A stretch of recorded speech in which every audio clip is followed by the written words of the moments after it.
Hello guys and welcome to another video. Now let's look at the match between Miami Dolphins and New York Jets. What a display. I mean, the Dolphins were just on fire.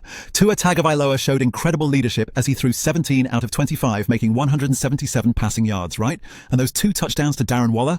Unbelievable. It's like Tagovailoa picked apart the Jets' defense with surgical precision. And don't forget Devon Achane's rushing touchdown. Boom, the Dolphins kept the Jets guessing with 123 rushing yards. I was honestly wowed by how Miami's defense held strong too, with key players like Jordyn Brooks stepping up. Seriously guys, the Dolphins' performance might just set the tone for their season. So, if you want more exciting post-match breakdowns, make sure to hit that subscribe button and stay tuned because we've got so much more to explore. Now here's the thing, switching gears a bit, we have to talk about Tua Tagovailoa. Oh my goodness, his performance was something else, right? With a stellar quarterback rating of 114.9, Tua was cool, calm and collected, leading this Miami Dolphins offensive charge against the Jets. I mean, the guy was on fire, completing 17 out of 25 pass attempts. And you know what stands out? Not a single sack, which just shows you not only his decisiveness, but also how solid his O-line actually is. Tua's passes were right on the money, especially those 2 beauties to Darren Waller. Seriously, the precision on those was incredible. It's like watching an artist at work. And then there's his ability to adjust to pressure. Unbelievable. He handled those high-pressure third downs like a pro, converting 4 out of 12. We've got to give him credit for keeping calm under fire. And let's not forget his connections with Tyreek Hill and Jalen Waddle. Talk about spreading the wealth. So considering this and what it means for Tua's development, it really sets the stage for what could be a defining season for both him and the Dolphins as they eye that playoff spot. Now, turning the spotlight over to the New York Jets, we need to dive into the defensive struggles that really shaped this game.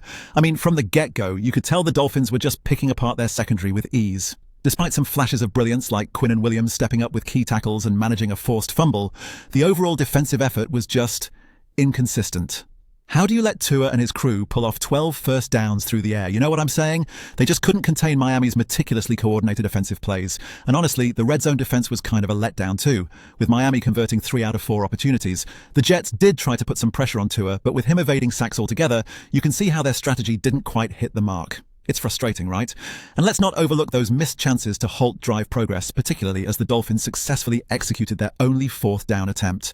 This defensive lapse is something they'll absolutely need to address, making strategic adjustments crucial moving forward, not just for their own sanity, but to get back in the playoff conversation.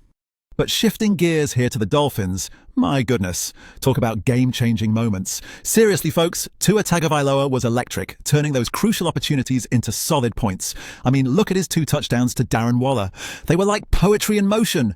Tagovailoa's precision, it was absolutely key in breaking down the Jets' defense and kept them on their toes throughout. And then there's Devon Achane. He wasn't just running, he was grinding. That 9-yard rushing touchdown, priceless, especially when the Jets were starting to build momentum. Despite modest yardage, Achane's contributions really spotlighted Miami's ability to mix things up offensively, keeping their opponents constantly guessing. Can we talk about those field goals too? Riley Patterson's 47-yarder, wow, that kept the Dolphins comfortably ahead, just icing on the cake. Now the thing is, all these execution points and efficient plays essentially painted a picture of a Dolphins offense that, from the get-go, dictated the game's rhythm. Miami's consistent red zone conversions were spot on, further emphasizing their tactical finesse. As they sail into upcoming games, this approach could and should steer them well, showing everyone exactly what this team is made of. So here's the thing, folks. This game wasn't just about the Dolphins showcasing skills on the field. It mirrored some serious strategic thinking from the top down. With a balanced playbook, juggling passing and rushing seamlessly, the Dolphins certainly made waves in the AFC East standings. I mean, 177 yards through the air and another 123 on the ground. Absolutely clinical. Really, it's a nod to the coaching staff's prowess in deploying players effectively and reading game dynamics perfectly. And let's not forget how they shut the Jets down early on, only allowing 3 points until midway into the 3rd quarter. These efforts keep them at the division's summit. And let's be honest, they look every bit the contenders they've been hyped up to be. On the flip side, the Jets management has some soul-searching to do.